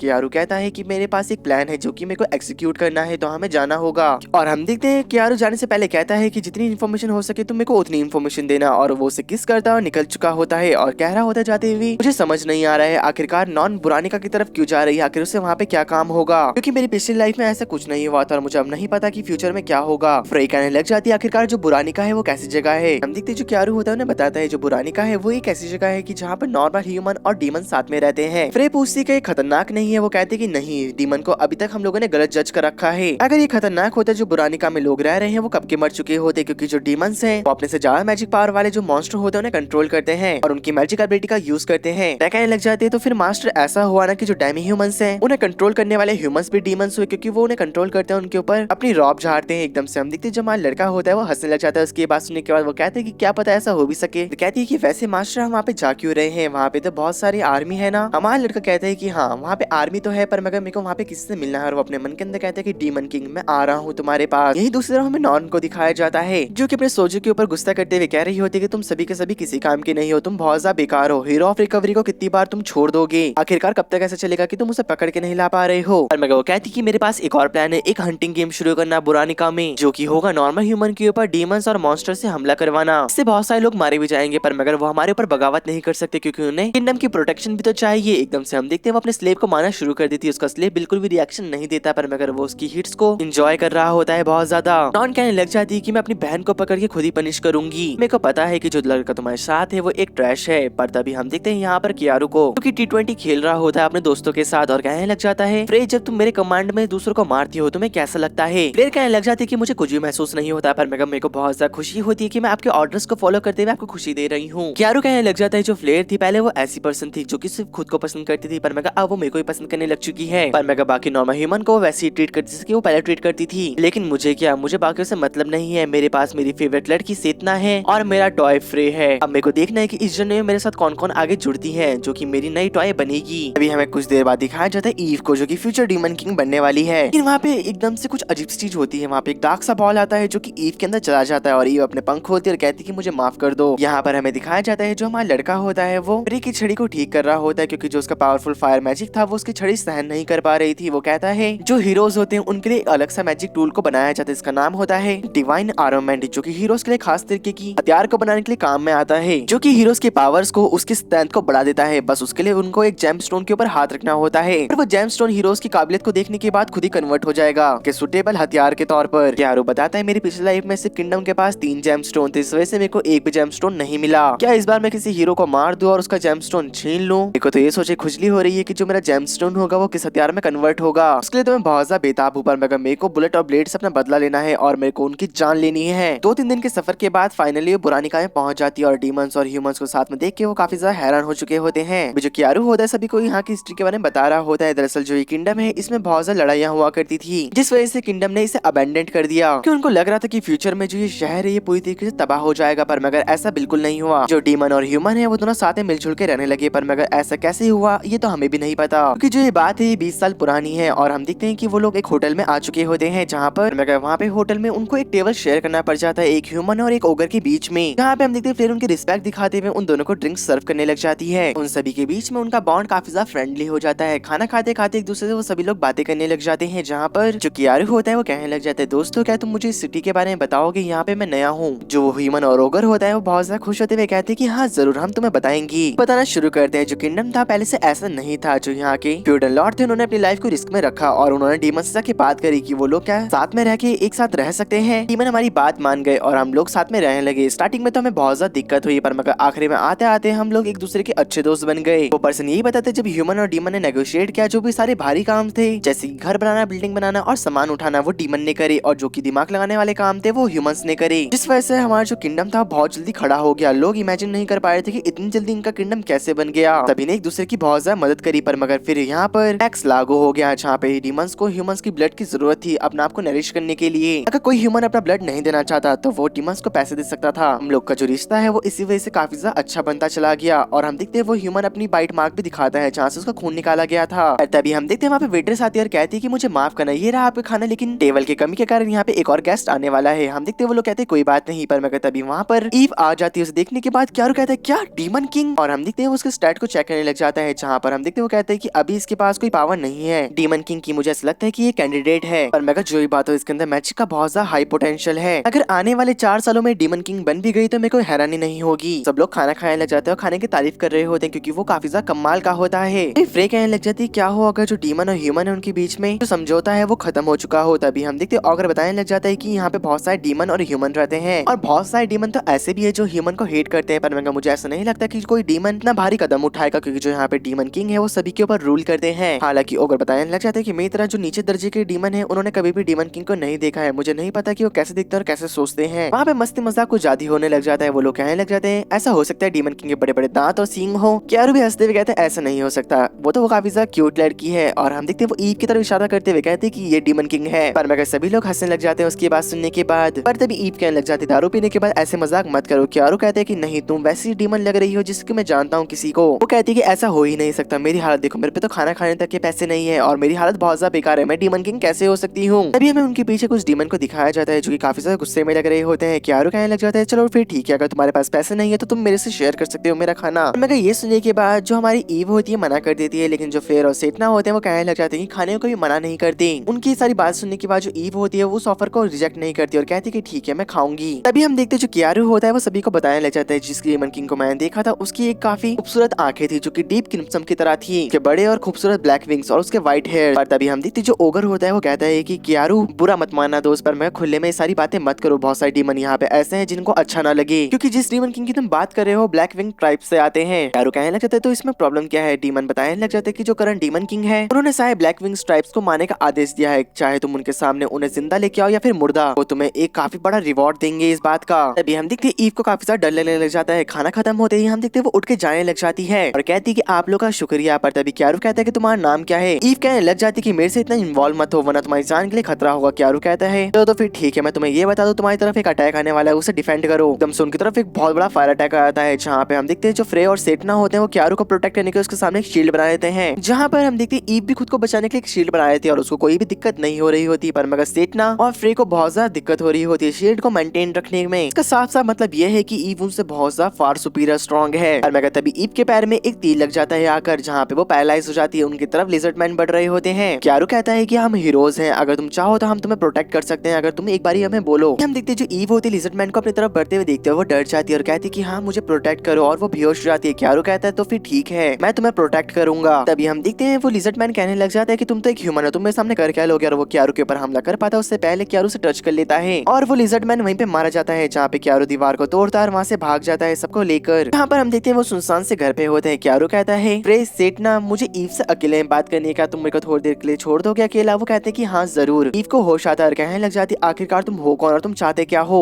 क्यारू कहने लग जाता है जिस डीमन किंग से मैं मिला था वो काफी ज्यादा सुंदर थी और उसके ब्लैक विंग्स और व्हाइट हेयर थे। ईव कहने लग जाती है जो हमारी ट्राइब से डीमन किंग बनी थी वो 30 साल पहले बनी थी, मेरे को नहीं लगता कि तुम 30 साल के होंगे, तो तुम झूठ बोल रहे हो। क्यारू कहता है पास्ट की बात किसने करी, मैं फ्यूचर की बात कर रहा हूँ, आने वाले 4 सालों में तुम डीमन किंग बनोगी, इस टाइम हम लोग मिलने वाले हैं एक दूसरे से। पर मगर जो ईव होती है वो क्यारू की बातों में बिल्कुल यकीन नहीं कर रही होती। वो कहती है जो डीमन किंग है उनके पास भी ऐसी पावर नहीं होती कि वो फ्यूचर या पास्ट में देख सके। क्यारू कहते हैं मुझे पता है तुम मेरी बातों पे यकीन नहीं कर रही हो। एकदम से हम देखते हैं वो अपना हीरो वाला उसे मार्क दिखाता है जहाँ पे वो डर चुकी होती है। वो कहती है क्या तुम मेरे को यहाँ पे मारने आए हो। क्यारू कहते हैं कि नहीं, और वो उसका पूरा नाम लेता है और कहता है मुझे पता है कि तुम्हारे पास डार्क मैजिक, लाइट मैजिक और समनिंग मैजिक है, जिस वजह से तुम एक डीमन किंग के लिए परफेक्ट कैंडिडेट हो। क्यारू से कहता है कि मैं तुम्हारे साथ लड़ना नहीं चाहता, तो तुम एक बार मेरी बात सुन लो। पहले मेरा प्लान था कि मैं डीमंस को मार दूं, पर मगर मैं डीमंस के साथ शांति से रहना चाहता हूँ, जिस वजह से तुम मेरे प्लान की सबसे बड़ी एक मोहरा हो। ह्यूमन और ह्यूमन के बीच में तुम एक ब्रिज का काम करोगे जो कि उन दोनों को आपस में जोड़ेगा। दरअसल अभी जो करंट डीमन किंग है वो ब्लैक विंग ट्राइब्स वालों से बहुत ज्यादा डरता है, इस वजह से उसने सारे ब्लैक विंग ट्राइब्स वालों को मारने का आदेश दे दिया है। किसी कारण से अगर तुम सर्वाइव करती हो डीमन किंग बन जाती हो मुझे बहुत ज्यादा बेनिफिट होगा, पर मगर मैं इसके लिए तुम्हें प्रोटेक्शन देना चाहूंगा अपनी, जब तक कि तुम डीमन किंग ना बन जाओ। अगर तुम डीमन किंग बन गई तो उसके बाद तुम्हें मेरी बात सुननी पड़ेगी और मेरे को भी थोड़ा सपोर्ट करना पड़ेगा।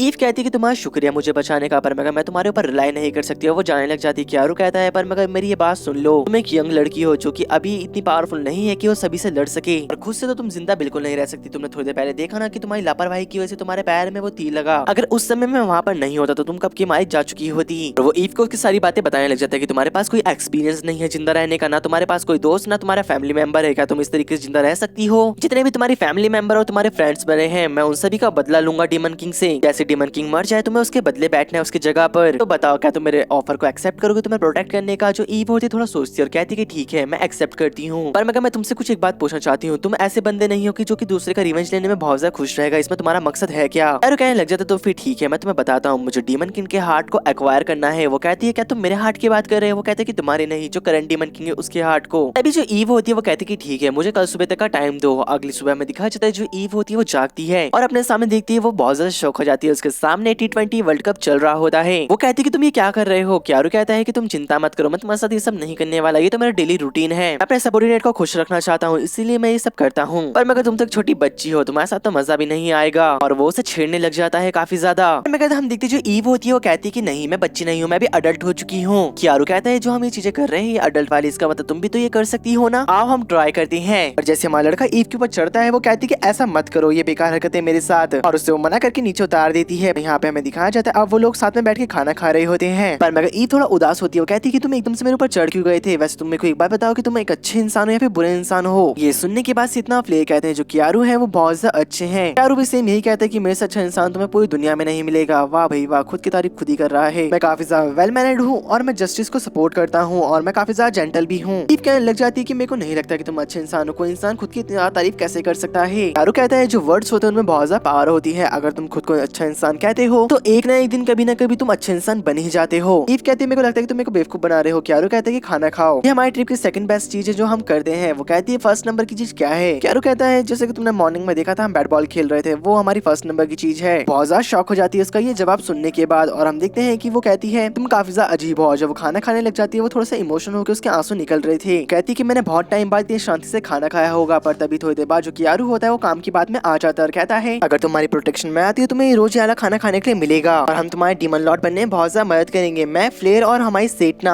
हम 24 घंटे तुम्हारी प्रोटेक्शन करने के तैयार हो चुके हैं, बस तुमको हमें अपना जवाब देना है। तभी हम देखते हैं जो ईव होती है वो कहती है कि ठीक है मुझे पता है कि बाद में तुम्हें डीमन किंग का हार्ट चाहिए जो कि है फिलोसोफर्स स्टोन। तभी हम देखते हैं वो कहते हैं कि हाँ तुमने ठीक कहा, और जब तुम डीमन किंग बन जाओगे तुम ह्यूमन और डीमन के साथ अच्छे से रह सकती हो। ईव कहती है कि तुम ह्यूमन और डीमन के बीच में दोस्ती क्यों बनाना चाहते हो। बताता है कि जो ह्यूमन और डीमन है बस एक दूसरे की जान के पीछे पड़े हैं और दूसरों के फालतू में खून बहा रहे हैं, उन्हें तो साथ में रहना चाहिए। ईव कहती है कि हाँ मैं समझ गई, पर मगर मुझे एक बात बताओ क्या तुम मेरी बॉडी के पीछे तो नहीं हो। वो कहते हैं कि तुम्हें क्या लगता है मैं अपनी सेटना और अपनी फेयर को छोड़ के तुम्हारी बॉडी के पीछे आऊंगा। ऐसा हो ही नहीं सकता कि मैं अपनी दोनों पीछे चीज को छोड़ दूं। तुम खुद को ज्यादा तो नहीं सोच रही हो ना। ईव क्यारू का जवाब सुनने के बाद बहुत ज्यादा शॉक हो चुकी होती है। वो कहती है कि ठीक है मैं तुम्हारी टीम को ज्वाइन जरूर करूंगी, पर मगर तभी ईव कहने लग जाती कि मैं तुम्हें बता दूं कल मैंने उनके साथ फेस टू फेस फाइट नहीं करी वरना वो सब लोग मारे जाते। मुझे कमजोर मत समझना, मैं बहुत ज्यादा ताकतवर हूँ। क्यारू कहता है कि हाँ हाँ मुझे पता है, पर मैं कोई प्रोफेशनल असैसिन हमारे साथ फेस टू फेस फाइट करना चाहेगा ही नहीं। ये सुनने के बाद जो ईव होती है उसे गुस्सा आने लग जाता है। क्यारू अपने मॉन्स्टर को साफ कर रहा होता है और पूछता है कि तुम तो एक डीमन होना तो तुम्हारे पास कौन सा तुम्हारा सर्वेंट है। वो कहने लग जाती है कि मेरे पास एक है तो, पर मगर वो डीमन नहीं है, वो एक गॉड है। क्यारू कहता है क्या गॉड वो भी तुम्हारे पास। वो कहती कि हाँ उसका नाम है divine bird of fatal disease कैलेरियस। और उसका नाम सुनने का शौक हो जाता है। कहते कि बहुत टाइम पहले एक डिजीज फैला था कुछ ज्यादा खतरनाक वाला, वो भी पूरी कंट्री में, तो एक बर्ड बाहर आई जिसने कि उस सारे डिजीज को अपने अंदर ले लिया और सभी को बचा दिया। लेकिन कई कहानियां ऐसी भी है कि उस बर्ड ने पूरी की पूरी कंट्री को खत्म कर दिया था डिजीज को फैलाकर। और वो स्माइल करते हुए कहता है कि मेरे को वो बर्ड चाहिए। ये बात सुनने के बाद कहते हैं तुम पागल हो चुके हो, तुम मारे जाओगे। वो कहता है कि नहीं, अगर हमें डीमन किंग को हराना है तो हमें और पावरफुल बनना होगा और लोगों को बचाना होगा, जिसके लिए कि हमें बलिदान देना जरूरी है। पर मगर ईव कहती है कि तुम सही कह रहे हो, लेकिन हम क्या कर सकते हैं ऐसे में भी। ईव कहने लग जाती है लेकिन फिर भी जो भी बात हो हमें कई सारी डिसीज का सामना करना होगा। क्यारू कहता है कि तुम्हें क्या लगता है कि मैं कौन हूँ, मैं द हीरो ऑफ रिकवरी हूँ, मैं किसी भी बीमारी को ठीक कर सकता हूँ, तो हमारे पास एडवांटेज है। तभी हम देखते हैं ईव कहने लग जाती है कि ट्रायल्स को कंप्लीट करने से पहले हमें कुछ कंडीशन को पूरा करना होगा और उनमें से एक है पूरी दुनिया का चक्कर लगाना। तभी हम देखते हैं जो हमारा क्यारू होता है वो कहने लग जाता है कि सेटना और फ्लेयर मैं थोड़ी देर के लिए बाहर जा रहा हूँ कुछ इन्फॉर्मेशन गैदर करने, तो ईव का ध्यान रखना। और हम देखते हैं कि अपने फेस को हील करके चेंज कर देता है, जहाँ पे सब लोग हैरान हो जाते हैं। जो सेटना और फ्लेयर होते हैं हमारे क्यारू से चिपक जाते हैं और कहते हैं तुमने अभी तक क्यारू सामा का रियल फेस तो देखा ही नहीं है, वो बहुत ज्यादा हैंडसम और हॉट है। ये सुनने के बाद हम देखते हैं जो ईव होती है वो कहने लग जाती है कि मेरे को भी उसका रियल फेस देखना है कभी ना कभी। यहाँ पे हमें दिखाया जाता है अब क्यारू बाहर होता है जहाँ पे वो इन्फॉर्मेशन गैदर कर रहा था, पर तभी वो लिजर्ड मैन उसके ऊपर हमला कर देते हैं और कहते हैं मैं उस ब्लैक विंग वाली लड़की की लोकेशन बताओ। क्यारू कहते हैं कि तुम्हें कोई इन्फॉर्मेशन गलत मिल चुकी है, मैं वो पर्सन नहीं हूँ जिसे तुम ढूंढ रहे हो। कहते हैं कि हमें पता है कि तुम्हारी अपीयरेंस चेंज हो चुकी है, पर मगर जो तुम्हारी बॉडी से सेंट आ रही है तुम उसे कैसे चेंज करोगे, तुम हमें बेवकूफ नहीं बना सकते। तभी जो क्यारू होता है वो कहता है कि अच्छा मेरे पास कोई और चारा नहीं है, और हम देखते हैं कि वो उसकी सवारी जो सुअर होता है उसके ऊपर हमला कर देता है। यहाँ पे हम देखते हैं वो सुअर आउट ऑफ कंट्रोल हो जाता है और हमारे क्यारू को वहाँ से भागने का टाइम टाइम मिल जाता है। अब जो क्यारू होता है वो कहने लग जाता है कि मुझे मजे के लिए इनसे भी रिवेंज लेना चाहिए। अब थोड़ी देर बाद हमें दिखाया जाता है क्यारू अपने बेस में वापस लौट चुका होता है बहुत सारे खाने को सामान लेकर, और कहने लग जाता है कि मेरे ऊपर बाहर हमला हुआ था पर मैं कैसे न कैसे करके मैं बच के इधर आ गया, पर मैं उनसे रिवेंज लेना चाहता हूँ। तो सेठना तुम मेरे साथ चलोगी? सेठना बहुत ज्यादा खुश हो जाती है। हमें पता चलता है कि सेठना की सूंघने की शक्ति को लेकर वो उनके बेस तक पहुंच चुका होता है। यहाँ पे क्यारू एक पेड़ में चढ़ा होता है और कहता है कि मेरे को एक एक्सपेरिमेंट करना है, तो वो सुअर मेरा अच्छा सब्जेक्ट हो जाएगा। हम देखते हैं कि उस सुअर के ऊपर वो एक पोर्शन को डाल देता है। ये वही पोर्शन होता है जो कि किसी को भी एक्साइटेड कर देता है। उस पोर्शन के कांटेक्ट में आते ही जो सुअर होता है वो अपना माइंड को खो देता है, काफी ज्यादा एक्साइटेड हो जाता है। और जो सुअर होता है,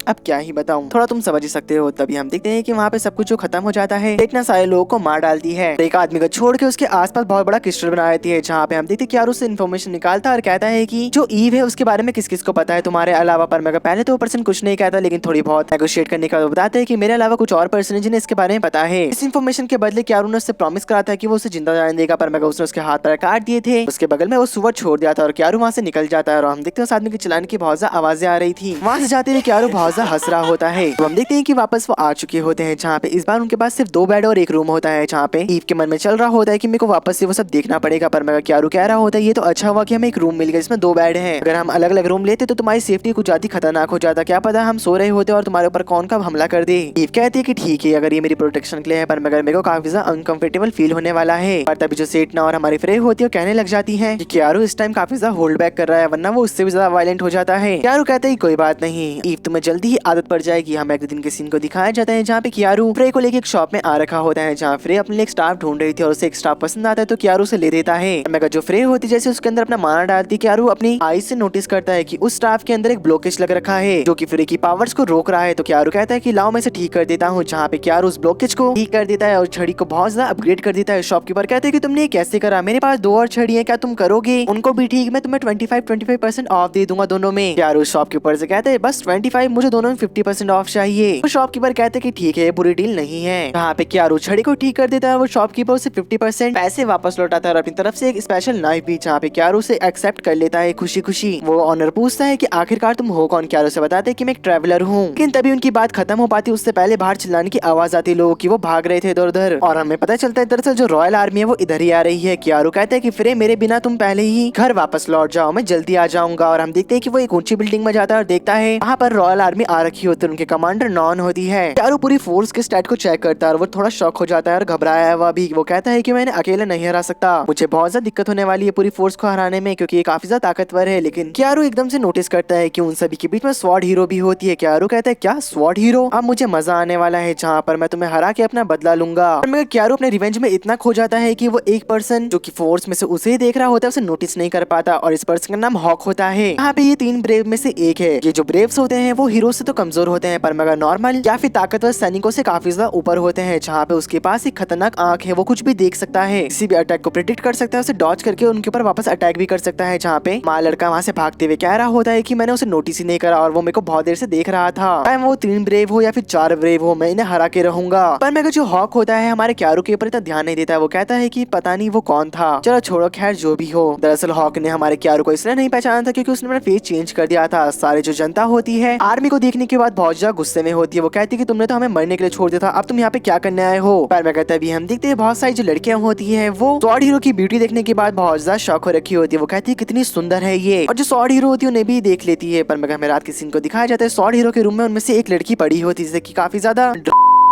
दे दिया होता है, जहाँ पे हम देखते हैं स्वॉर्ड हीरोज देखने के बाद काफी ज्यादा स्माइल कर रही होती है और हम देखते हैं कि उस लड़के के साथ वो जबरदस्ती करना शुरू कर देती है। हमें अगले दिन के सीन को दिखाया जाता है जहाँ पे जो क्यारू होता है मर्चेंट के साथ खाना खा रहा था। दरअसल इस मर्चेंट का नाम कार्मेन होता है। वो कहने लग जाता है क्यारू इससे पहले कि हम नशे में चले जाएं हमें जो सारे नेगोशिएशन है वो पूरे कर देना चाहिए। क्यारू कहता है कि ठीक है, मुझे बस कैश से मतलब है, तुम मुझे कैश देना और जो बाकी सारी चीजें होंगी वो तुम ही रख लेना। कार्मेन भी इसके लिए मान जाता है। जो क्यारू होता है उसे 2 पोर्शन देता है, जो कि एक टाइमना रिकवरिंग और एक हीलिंग रिकवरिंग होती है, जहाँ पे हम देखते हैं कार्मेन ने देखते ही पहचान जाता है कि काफी ज्यादा हाई क्लास की है। क्यारू कहता है कि मेरे को इनमें से 50% चाहिए हिस्सा। कार्मेन कहता है कि ठीक है, दरअसल जो आर्मी है वो यहीं पे आ रखी है तो मैं इसे काफी हाई अमाउंट में बेच सकता हूँ। उनका नेगोशिएशन खत्म हो जाता है क्योंकि जो हमारा कार्मेन होता है उसे सारी डील को एक्सेप्ट कर लिया होता है। तभी हम देखते हैं कार्मेन बताते हैं अपने फ्यूचर प्लान के बारे में। कहता है कि मैं पैसे जमा करके एक बड़ी सी शॉप खोलने वाला हूँ, अभी के कंपैरिजन में थोड़ी और ज्यादा बड़ी। तभी हम देखते हैं हमारा लड़का कहता है उसे कि मैं तुम्हारे सपने पानी तो नहीं फेरना चाहता, पर मगर यहाँ पे जल्दी लड़ाई होने वाली है तो तुम्हारे जितने भी लव वंस है तुम उनसे लेके यहाँ से निकल जाओ। कार्मेन कहते हैं कि तुम्हारा शुक्रिया मुझे बताने के लिए, पर मगर मैं यहीं पे रहूंगा, कोई दिक्कत नहीं, मैं सब कुछ संभाल लूंगा। वैसे क्यारू, मैं तुम्हें भी एक इन्फॉर्मेशन देना चाहता हूँ। मेरी एक रेगुलर कस्टमर है, उसने मुझे बताया है कि स्वॉर्ड हीरो ने उसके साथ जबरदस्ती करी है और उसके साथ छेड़छानी करी है बहुत ज्यादा, तुम उससे बच के रहना। इस वजह से वो लड़की मेंटली डिस्टर्ब हो चुकी है और उसकी फैमिली भी। और वो कहने लग जाता है कि अपनी फीमेल फ्रेंड के साथ स्वॉर्ड हीरो के सामने मत आ जाना। और वो ये भी बताता है कि जो स्वॉर्ड हीरो से कई बार की तरफ देखा गया है, जो हमारा क्यारू होता है, वो कहने लग जाता है कि यही मेरी अपॉर्चुनिटी है। हमारा लड़का सोच रहा होता है कि वो फ्लेयर को एक चारे की तरह यूज कर सकता है, जहाँ पर जो ब्लेड होगी उसकी खूबसूरती देख के उससे अट्रैक्ट हो जाएगी। पर मगर उससे ये भी डर लग रहा होता है कहीं ब्लेड को फ्रेया के बारे में पता ना चल जाए, उसकी रियल आइडेंटिटी के बारे में। वो सोचता है कि मैं ईव का यूज करूँ, नहीं इसमें भी खतरा होगा। फिर हमें रात के सीन को दिखाया जाता है एक टूर्नामेंट के बाद में। टूर्नामेंट खेलने के बाद जो हमारा क्यारू होता है वो कह रहा होता है कि मैं क्या करूँ, मैं इनको यूज नहीं कर सकता। जहाँ पे थोड़ी देर बाद क्यारू कह रहा होता है कि मुझे तुम लोग से काम है, क्या तुम मेरा मेकअप कर सकते हो। वो लोग शौक हो जाते हैं, उन्हें लग रहा होता है कि क्यारू को क्रॉस ड्रेसिंग करना है, क्या पता वो उसका शौक हो। क्यारू कहता है अरे पागलो क्या सोच रहे हो तुम, मुझे एक मिशन पे जाना है जिस वजह से मेरे को ऐसा करना पड़ रहा है। क्यारू खुद को एक लड़की में ट्रांसफॉर्म कर देता है। उसे देखने के बाद सब लोग शॉक हो जाते हैं उसकी खूबसूरती देखने के बाद। देखते हैं जो क्यारू का मेकअप करने के बाद जो फ्लेयर और चेतना होते हैं उसे छेड़ने लग जाता है, परेशान कर रहे होते हैं और कहते हैं कि तुम बहुत ज्यादा क्यूट लग रहे हो। पर मगर जो ईव होती है बस उन्हें ऐसी हरकतें करते हुए देख सकती थी। अब शाम को हमारा क्यारू गलियों में घूम रहा होता है, पर मगर वहाँ पे उसे कुछ बंदे पकड़ लेते हैं। क्यारू उनसे कहता है कि जो तुम हरकतें मेरे साथ करने वाले हो उसके तुम पहले मैं तुम्हें वार्न कर देना चाहता हूँ, मैं नहीं चाहता कि तुम मारे जाओ। पर मगर वो पर्सन कहाँ सुनने वाले थे, यहाँ पे क्यारू को गुस्सा आ जाता है और जो क्यारू होता है उन सभी को बहुत गंदी तरीके से मारना शुरू कर देता है। अब हम देखते हैं क्यारू बार में चला जाता है और वहाँ पे काफी देर वेट करता है ब्लेड का, वो आई नहीं होती। अब हम देखते थोड़ी देर बाद ब्लेड आती है जो कि क्यारू को देख के काफी ज्यादा खुश हो चुकी होती है। वो उसके पास जाती है और बैठ जाती है, उससे बात करना शुरू करती है। पहले तो उन दोनों के बीच जान पहचान बढ़ती है। अब उन लोगों के बीच में जान पहचान बढ़ते बढ़ते बातें होती है, बातों से उनके बीच में हंसी मजाक शुरू हो जाता है। काफी देर हो चुकी होती है। क्यारू कहता है अब मुझे घर जाना चाहिए, किसी लड़की का इतनी देर तक बाहर रहना ठीक नहीं होगा, तो मैं वापस चलती हूँ। पर मगर अभी हम देखते हैं जो ब्लेड होती है वो कहती है चलो ठीक है आखिरी ड्रिंक मेरे साथ पी लो। पर मगर हम देखते हैं वो ड्रिंक के अंदर बेहोशी की दवाई मिलाने लग जाती है। पर मगर तभी हम देखते हैं कि जो हमारा लड़का होता है उसे मना कर देता है और कहते हैं कि मैं ज्यादा ड्रिंक नहीं कर सकता वरना मेरे घर वाले मेरे ऊपर चिल्लाएंगे। और जो क्यारू होता है वो ड्रिंक ब्लेड को ही ऑफर कर देता है। पर मगर जो ब्लेड होती है उस ड्रिंक को पीती है, लेकिन एकदम से वो ड्रिंक को माउथ टू माउथ हमारे लड़के को पिला देती है और जो हमारा लड़का होता है बेहोश होने की एक्टिंग करता है। अब ब्लेड उसे उठा के जाने लग जाती है और जैसे हम देखते हैं वो होटल के बाहर जाती है, वहाँ पे एक पर्सन आता है नाइफ को लेके और कहता है कि ब्लेड मैं तुम्हें मार डालूंगा। पर मगर हम देखते जो ब्लेड होती है उसको डॉज करके उसे पीछे पटक देती है और कहती है कि तुम मेरे को मारना क्यों चाहते हो। वो कहता है मैं एरिस का फादर हूँ। वो कहती है कौन एरिस। वो बोलता है कि वही लड़की जिसकी तुमने जिंदगी को बर्बाद कर दिया, मेरी लड़की अब कहीं बाहर नहीं जा सकती। पहले तो हम देखते हैं कि जो ब्लेड होती है उसे याद नहीं आ रहा होता कि ये आदमी किसकी बात कर रहा है। पर मगर एकदम से वो कहती है अच्छा वो तो एक नंबर की बेकार लड़की थी, उसके साथ तो मुझे बिल्कुल मजा नहीं आया, अगर उसकी जिंदगी बर्बाद भी हो चुकी है तो इसमें मेरा क्या लेना देना। पर तभी हम देखते हैं ये सुनने का उसके फादर को बहुत ज्यादा गुस्सा आता है और ब्लेड के ऊपर फिर से हमला कर देता है। एकदम से हम देखते हैं जो ब्लेड होती है क्यारू को उस अंकल के ऊपर फेंक देती है। क्यारू को अपने आप को चोट नहीं पहुंचानी थी, इस वजह से वो उसी आदमी के फेस में किक कर देता है, जहाँ पे हम देखते हैं क्यारू को जगह देख ब्लेड को काफी ज्यादा हैरानी होती है। अब हम देखते हैं क्यारू के मूव देखने के बाद ब्लेड उसकी तरफ बढ़ते हुए कहती है आखिरकार तुम हो कौन। क्यारू सवाल जवाब के मूड में नहीं होता, जिस वजह से वो ब्लेड के फेस में पंच कर देता है। ब्लेड को गुस्सा आता है, वो कहती है अब तुम नहीं बचोगे मेरे इतने सुंदर से फेस में पंच करने की वजह से। पर तभी हम देखते हैं वो एकदम से क्यारू के ऊपर हमला कर देती है अपनी स्वॉर्ड निकालकर। अब क्यारू एक नाइफ की मदद से उसके हमले को डॉच और ब्लॉक कर रहा होता है। पर मगर थोड़ी देर से चलने के बाद ब्लेड उसे पकड़ लेती है और कहती है कि तुमने काफी ज्यादा अच्छा करा मेरे सामने, पर मगर इतना काफी नहीं है एक स्वॉर्ड हीरो को हराने के लिए। ब्लेड कहने लग जाती है अभी तक मैंने इतने मजे नहीं करे हैं तो मैं तुम्हें इतनी जल्दी नहीं मानने वाली, जहाँ पे उसे जमीन में पटक के वो बेहोश कर देती है। जब हमारे क्यारू को होश आता है वो देखता है कि वो उसके हाथ बैट में बंद रखे होते हैं और वो एक नॉर्मल लड़की की तरह एक्ट करते हुए कहता है कि मैं कहाँ पर हूँ, मुझे छोड़ो, मुझे जाने दो। पर मगर ब्लेड को शक हो रहा होता है जो क्यारू है वो एक असैसिन है या फिर स्पाई, इस वजह से वो उसे नहीं खोल सकती। ब्लेड कहती है पहले तो मैं तुम्हारे साथ मजे करूंगी, उसके बाद मैं तुम्हें जान से मार डालूंगी। देखते हैं कि उनका T20 शुरू होता है, जहाँ पे हम देखते हैं ब्लेड उसके कपड़ों के अंदर हाथ डालती है, उसे पता चलता है कि वो लड़की नहीं लड़का है, क्योंकि उसके हाथ में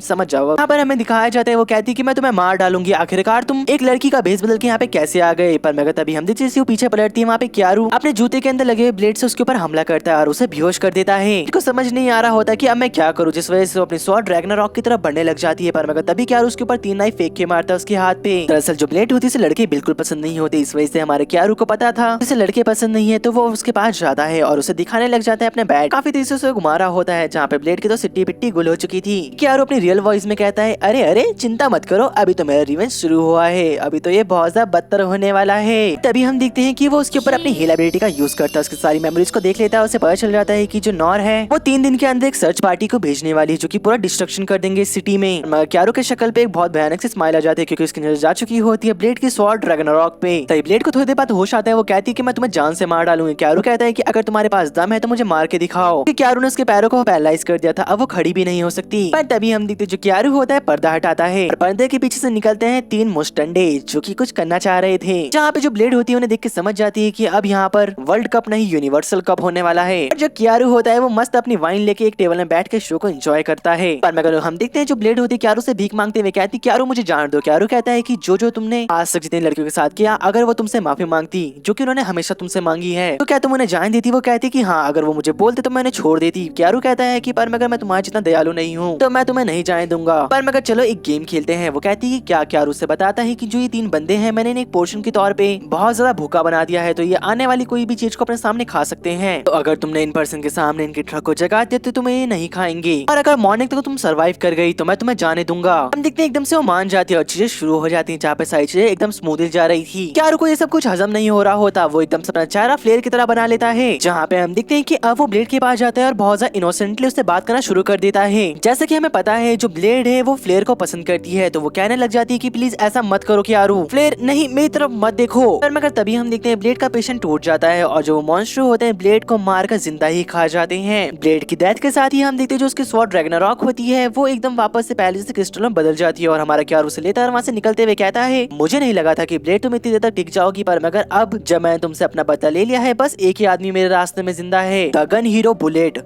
पर मगर तुम याद रखना बुलेट मैं तुम्हें इससे भी गंदी मौत देने वाला हूँ। अब हमें अगले दिन के सीन को दिखाया जाता है। सब लोग शॉपिंग कर रहे होते हैं। जो क्यारू होता है वो कारमेन की शॉप में अपने पेमेंट लेने आया था और अगले दिन के बारे में बातें भी कर रहा होता है कि उन्हें क्या करना चाहिए। पर तभी क्यारू के पीछे हॉकाई आ जाता है और क्यारू को पता भी नहीं चला कि वो कब आ गया। लेकिन हॉकाई क्यारू को नहीं पहचानता। जहाँ पे हम देखते हैं वो पूछ रहा होता है कि शॉप से इतने हाई क्लास के पोर्शन कैसे निकल रहे हैं। वो पूछता है क्यारू से क्या मिस्टर आपने ये बनाया है। क्यारू हाँ करता है। वो कहने लग जाता है कि अच्छा ये काफी ज्यादा अच्छे पोर्शन है। जहाँ पे हॉक कहने लग जाता है कि मेरे को लगता है कि तुम एल्केमिस्ट के साथ साथ जासूसी और फाइट में भी अच्छे हो। पर मगर एकदम से जो क्यारू होता है फाइटिंग स्टांस ले लेता है। पर मगर तभी हम देखते जो हॉक होता है क्यारू को अपने आप को इंट्रोड्यूस करते हुए कहता है कि मैं आर्मी का एक मेंबर हूँ। मैं तुम्हें बता दूं आर्मी में जॉब बहुत ज्यादा अच्छी होती है और वहाँ पे पैसा भी काफी अच्छा मिलता है। क्या तुम ज्वाइन करना चाहोगे। क्यारू से तुरंत ही रिफ्यूज कर देता है। कहते हैं कि नहीं मैं नहीं करना चाहता। हॉक कहते हैं चलो कोई बात नहीं पर मगर मैं एक तुमसे क्वेश्चन पूछना चाहता हूँ कि तुम हमारे ऊपर इतने दिनों से नजर क्यों रखे हुए हो। क्यारू कहता है कि एक रॉयल आर्मी वो भी काफी बड़ी एकदम से एक शहर के अंदर आ जाए तो एक्साइटमेंट तो हो जाती है। हम देखते जो हॉक होता है उसकी बातों को समझ रहा होता है पर मगर वो कहता है कि आगे से ऐसा मत करना। कहीं आर्मी वालों को तुम्हारे ऊपर शक हो गया तो हम एक अच्छा आदमी खो देंगे और एक टैलेंट की बेकदरी हो जाएगी। वहाँ पर सेठ नहीं पहुंच जाती और कहती कि मेरे को पहले नजर में देख के लग गया था कि काफी ज्यादा ताकतवर आदमी है। तासु में कहने लग जाता है कि सेतना तुम्हें क्या लगता है कि हम दोनों के बीच में अगर लड़ाई हुई तो कौन जीतेगा। सेतना कहती है अगर मैं आपको स्ट्रेंथ की बात बताऊं तो वो आपकी बॉडी में ज्यादा है पर मगर ओवरऑल की बात करी जाए तो मैं कुछ नहीं कह सकती। कांटे की टक्कर भी हो सकती है। हमारा लड़का कहता है कि तुम चिंता मत करो मुझे अपनी फिजिकल एबिलिटी पे पूरा भरोसा है पर मगर मेरे को नहीं लगता कि मैं इसे हरा पाऊंगा। वहाँ पे फ्रे आ जाती है तो वो लोग आगे बात नहीं करते। हमारा कार्बन कहने लग जाता है कि पर मगर जो उसने तुम्हें ऑफर दिया वो काफी ज्यादा अच्छा है। पर मगर क्यारू कहता है कि मेरे को पसंद नहीं किसी के अंडर काम करना। मेरे को फ्रीली काम करना पसंद है। हमें रात का सीन दिखाया जाता है जहाँ पे क्यारू क्रिस्टल के सामने बैठ रखा होता है और कहने लग जाता है मेरे को नहीं लगता मैं हॉक को हरा पाऊंगा। एक टाइम ऐसा था कि मेरे को डिवाइन वेपन की इसलिए जरूरत थी ताकि मैं अपनी हीलिंग एबिलिटी को बढ़ा सकूं पर मगर अब हालात काफी ज्यादा बदल चुके हैं। मेरे को हॉक को हराना पड़ेगा। तभी हम देखते हैं कि वो डिवाइन वेपन के ऊपर अपना हाथ रखता है जहाँ पे उसके अंदर से आवाज आती है हीरो ऑफ रिकवरी। क्या तुम इस दुनिया को बचाने के लिए तैयार हो। क्यारू कहता है कि हाँ मैं इस दुनिया को जरूर बचाऊंगा क्योंकि मैं इससे बहुत ज्यादा प्यार करता हूँ और मैं अपनी पसंदीदा औरत के साथ यहाँ पे हमेशा रहना चाहता हूँ और अपने बच्चे करना चाहता हूँ। वो डिवाइन वेपन पूछते क्यारू को क्या चाहिए। क्यारू बताता है कि इमॉर्टैलिटी हमारे पास जो भी है सब कुछ मुझे दे दो। मुझे ऐसा वेपन चाहिए जो कि मेरी बॉडी का पार्ट बनकर रह जाए। अभी हम देखते जो क्यारू होता है उसे एक जॉर्जियस नाम का गॉन्गलेट मिलता है जो कि उसकी बॉडी का पार्ट बनकर उसके हाथ में रह जाता है और हम देखते हैं कि उसे पाने के बाद जो क्यारू होता है बहुत ज्यादा हंसने लग जाता है और उसकी हंसी दूसरे रूम तक जाती है जहाँ पे वो तीनों लड़कियां भी होती है और उसकी वो हंसी सुनने लग जाते हैं। एकदम से क्यारू गेट खोल के अंदर आता है कहते हैं कि सेठना और फ्रेर रेडी हो जाओ आज मैं तुम्हारे ऊपर दया नहीं दिखाऊंगा। और यहाँ पे भाई टूर्नामेंट शुरू हो गया। थकता नहीं है क्या ये। और हम देखते हैं कि जो हमारी ईव होती है वो उन्हें देखने लग जाती है। दूसरी तरफ हमें नॉर को दिखाया जाता है जहाँ पर बिल्कुल खुश नहीं लग रही थी क्योंकि जो हीरो ऑफ स्वॉर्ड ब्लेड होती है उसका कहीं पे पता नहीं चल रहा होता। अभी नॉर अपने मैसेंजर को कहती है कि जो हमारा प्लान था हम उसके अकॉर्डिंग ही चलेंगे और हमें दिखाया जाता है कि शहर के सारे लोग इकट्ठा हो रखे होते हैं एक जगह पर। मिलिट्री के बीच में जो नॉर होती है वो खड़ी होते हुए कहती है मेरा नाम नॉर है। लेकिन जो नॉर्मल ह्यूमन होते हैं वो नॉर को देखने के बाद गुस्सा हो रखे होते हैं। तभी नॉर अपनी स्पीच शुरू करती है और बताने लग जाती है कि यहाँ पर जो डीमन है इन्होंने जगह का कॉन्करर कर रखा है और वो नॉर्मल ह्यूमन को अपने से नीचे समझते हैं जहाँ पे उनका ब्लड का यूज करते हैं और उनसे टैक्स भी लेते हैं। पर मैं कैसे ना कैसे करके जो ह्यूमन है उनके साथ रहना सीख लिया है। और उसकी बात सुनने के बाद हम देखते हैं कि एक आदमी नॉर के अगेंस्ट बोलने लग जाता है। दरअसल ये नॉर का ही बंदा होता है जिसने कि उसे लोगों के बीच में भड़काने के लिए भेजा होता है। एकदम से हम देखते हैं कि वो आर्मी को डॉच करता नॉर को मारने के लिए आगे बढ़ रहा होता है पर मगर तभी जो हॉक होता है उसे बेहोश कर देता है। अब शुरू होती है नॉर की ओवर एक्टिंग जहाँ पे नॉर कहने लग जाती है तो यहाँ पे डेमी ह्यूमन ह्यूमन से उन्होंने तुम्हारे ब्रेन को वॉश कर दिया है और वो तुमसे अपने मन मुताबिक काम करवा रहे हैं। और एकदम से हम देखते हैं कि वो डेमी ह्यूमंस को और मॉन्स्टर को मारना शुरू कर देती है और वो कहने लग जाती है कि मैं ह्यूमंस को डेमंस के हाथों बचा कर रहूंगी। और हम देखते हैं कि जो उसके सैनिक होते हैं वो वहाँ पे खून खराबा करना शुरू कर देते हैं। नॉर इसको एंजॉय कर रही थी। नॉर कहती जस्टिस मेरे हाथों एग्जीक्यूट हो रहा है। और हम देखते हैं कि डेमी ह्यूमंस लगातार मरे जा रहे होते हैं। हम देखते हैं कियारू को, चूंकि कार्मेन को देखता है, कार्मेन दूसरे लोगों की मदद करते करते खुद मारा जाता है। कियारू कार्मेन के पास जाता है और उसकी बॉडी को उठाते हुए कहते हैं कार्मेन, कार्मेन तुम ठीक हो ना? कार्मेन दोस्त आंखें खोलो। कियारू से हील करने का ट्राई करता है पर मैं कर नहीं पाता। जहाँ पे हम देखते हैं वो कहते हैं कि अब मेरे को नॉर को मारना ही पड़ेगा। कियारू के आंसू रुक नहीं रहे होते। कियारू कहते हैं कि नॉर अब तुम नहीं बचोगे मेरे हाथों, तुम वही थी जिसने मेरे विलेज वालों को मारा, जिसकी भरपाई तुम्हें अपनी पूरी जिंदगी देके करनी पड़ेगी। तभी कियारू के पास वहाँ पे कुछ सोल्जर्स आ जाते हैं जो कि कियारू से नॉन स्टॉप सवाल जवाब करने लग जाते हैं। कियारू कहता है तुम्हारी हिम्मत कैसे हुई नॉर्मल पीपल और मेरे दोस्त को मारने की? और वो अपना डिवाइन वेपन निकाल लेता है। उसे देखने के बाद जो आर्मी वाले होते हैं उसके ऊपर हमला कर देते हैं पर मगर कियारू रुकता नहीं, उन्हें के करके मारता चला जाता है। यहाँ पर हम उसी ह्यूमन और डीमन को देखते हैं जिनको लग रहा होता है जो हमारा कियारू है उनकी जान बचा रहा है। पर मगर तभी हमें यहाँ पे नॉर को दिखाया जाता है। वो कहने लग जाती है जो फ्यूडल लॉर्ड है क्या उसने हार मान ली? पर मगर हॉकाई कहते हैं कि अभी तक नहीं, हमें कोई रिस्पांस नहीं मिला है। वो कहती है कि मैंने उसे एक जमीन ऑफर करी थी पर मगर उसने उसे ठुकरा दिया क्योंकि उसे ये डेमी ह्यूमंस और ये डीमन बहुत ज्यादा पसंद थे। अब साथ साथ उसको ही मरना होगा। लेकिन तभी वहाँ पे एक सोल्जर आता है, कहने लग जाता है कि जो सारे डेमी ह्यूमंस और डीमन है उन्हें रेसिस्ट कर दिया है हमारे अंडर झुकने को। वो कहने लग जाती है उन सभी को मार डालो। पर मगर तभी वो पर्सन बताता है कि यहाँ पर एक स्वॉर्ड्समैन भी है जिसने कि हमारे आधे से ज्यादा सोल्जर्स को मार डाला है। पर तभी हम देखते हैं नॉर कुछ आगे बोल पाती है उससे पहले वहाँ पे फ्लेयर की आवाज आने लग जाती है बहुत ज्यादा, जो कि उसका होलोग्राम होता है। वो कहना शुरू करता है कि मैंने यहाँ पे जितना भी टाइम रहा है मैंने ये जाना है कि यहाँ पर डेमी ह्यूमंस और डीमन काफी अच्छे से मिलजुल के रहते हैं। पर मगर हर किसी की तरह जो ह्यूमंस होते हैं, डेमी ह्यूमंस होते हैं और डीमन होते हैं, उनमें अच्छाई और बुराई दोनों होती है। यहाँ पे दोनों प्रकार के डीमन ह्यूमन और डेमी ह्यूमन है। यहाँ पे किसी का भी ब्रेन वॉश नहीं किया गया है जैसा कि मेरी बहन को ऐसा लग रहा है। वो सोल्जर से रिक्वेस्ट करती कि ऐसे और लोगों को मत मारो प्लीज, उनकी भी जिंदगी उनके बच्चे हैं। जो ये सिटी है कमाल की सिटी है, यहाँ पर जो सारे लोग हैं वो हंसी खुशी रहते हैं तो इसे और बर्बाद मत करो। दूसरी तरफ जो नॉर होती है वो देखने लग जाती है कि उसकी बहन ये क्या कह रही है। यहाँ पर फ्लेयर कहती है कि यहाँ पे हॉली वॉर नहीं चल रही है, आप लोग को और खून खराबा करने की जरूरत नहीं है, प्लीज मैं आपसे रिक्वेस्ट करती हूँ। मैं आपको यही बताना चाहती हूँ कि मैं डीमंस के साथ बैठ के साथ में डिनर करा है और जो एक्सपीरियंस था वो कमाल का था। ये सुनने के बाद जो सारे सोल्जर्स होते हैं वो अपने हथियार को फेंक देते हैं। यहाँ पर हमें कियारू को दिखाया जाता है जो कि उसी बिल्डिंग में घुस चुका होता है जहाँ पर नॉर है और वो कहने लग जाता है कि तुम्हें मेरे को नजरअंदाज नहीं करना चाहिए था। पर तभी नॉर अपनी बातें कंटिन्यू करते हुए कहती कि बहन तुम ये क्या बात कर रही हो, कभी भी तुम्हें डीमन और डेमी ह्यूमन बिल्कुल पसंद नहीं थे। और उसे शक हो रहा होता है कहीं उसकी बहन को मैनिपुलेट या फिर उसके ब्रेन को वॉश तो नहीं कर दिया गया है। तभी नॉर ये भी कहती कि मेरी बहन के अकॉर्डिंग मैं तो बहुत ज्यादा क्यूट हूँ। और हम देखती जो हॉकाई होता है उसकी सारी बातें सुन रहा था। यहाँ पे कियारू उसकी सारी बातें गेट के पीछे छुप के सुन रहा होता है। वो कहता है कि जैसा कि मेरे को लगा था तुम अपनी बहन के अकॉर्डिंग बहुत ज्यादा स्मार्ट हो। तभी नॉर कहने लग जाती है कि वो मिस्टीरियस स्वॉर्ड्समैन कहाँ पर गया। पर तभी हम देखते हैं कियारू कहता है मैं तो यहीं पे खड़ा हूँ। लेकिन तभी नॉर कहने लग जाती है वो कियारू हो सकता है जो कि रिकवरी हीरो है, पर मगर मेरे को समझ नहीं आ रहा है वो बुरानिका को कवर क्यों कर रहा है या उसे प्रोटेक्ट क्यों कर रहा है, उसे ऐसा करने में क्या फायदा मिलेगा। कियारू एकदम से गेट खोलते हुए अंदर आकर कहता है कि मेरे को जैसे कि लगा था तुम बहुत ज्यादा स्मार्ट हो, तुम मेरा एक अच्छा टूल बनोगी। पर तभी हम देखते जो कियारू होता है उसके ऊपर हॉक हमला करना शुरू कर देता है। कियारू उसके सारे हमलों को डॉज करता है और ब्लॉक करता है, कहता है कि जैसे कि मेरे को लगा था तुम बहुत ज्यादा ताकतवर हो। नॉर कहती कि मेरे को लगता है तुम कियारू हो, पर मगर तुम घुसे कैसे? वो कहते कि गुस्सा कैसे, मतलब तुम क्या पूछना चाहती हो? मैं फ्रंट गेट से आया हूँ सारे सैनिकों को मारकर। गुस्से में कहती कि सरेंडर कर दो, तुम कभी भी हॉक को नहीं हरा सकते। पर मगर जो कियारू होता है बाकी सोल्जर्स को अपनी एबिलिटी का यूज करके मार डालता है। पर तभी हम देखते हैं कि उसको एबिलिटी यूज करने के बाद हम देखते हैं जो हॉक होता है उसे काफी बड़े ध्यान से देख रहा था और उसके ऊपर तीर बरसाना शुरू कर देता है। जहाँ पे कियारू उसे डॉज करता है। अब उन दोनों के बीच में शॉर्ट फाइट हो रही थी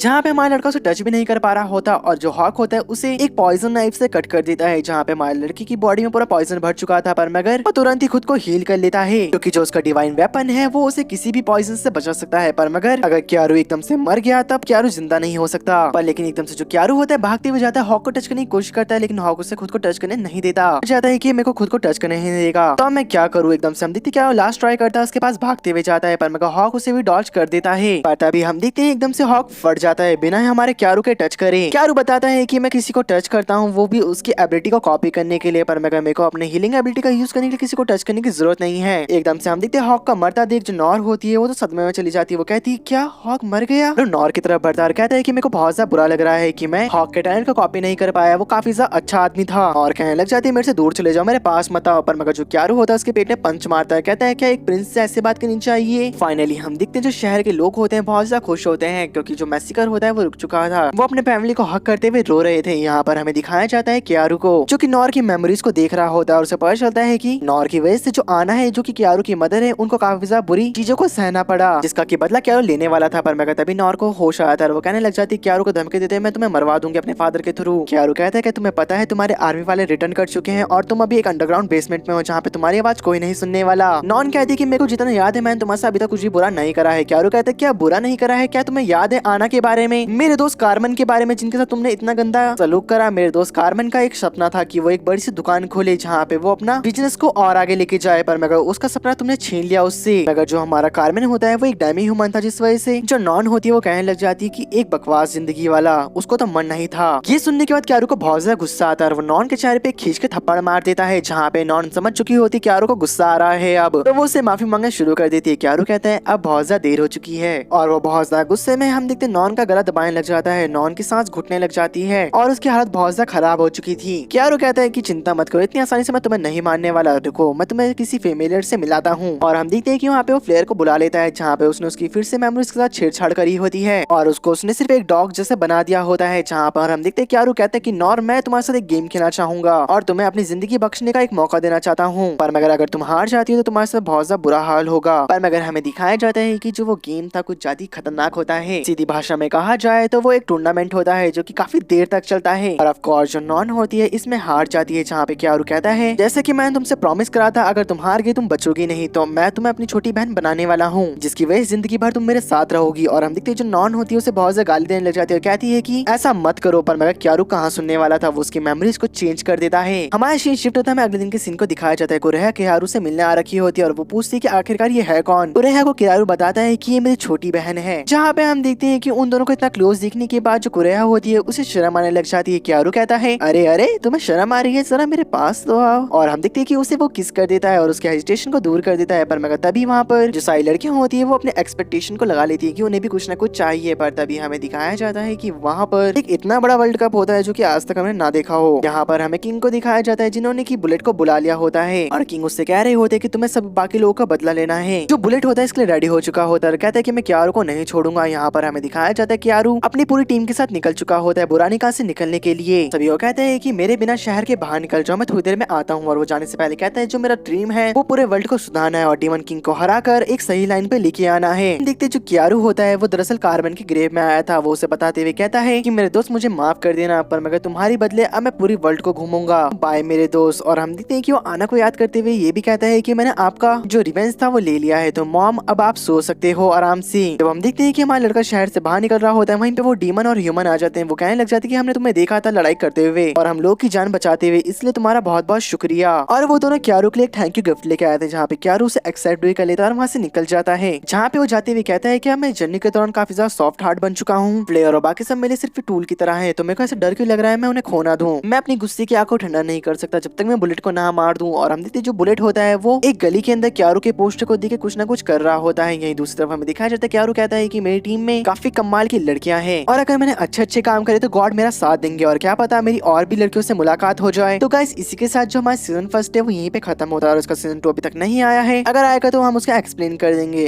अगर आपको कोई और एनिमे देखना है तो मेरे को कमेंट में जरूर बताना। हम मिलते हैं आपसे अगली वीडियो में, तब तक के लिए बाय बाय दोस्तों और सायोनारा गाइस।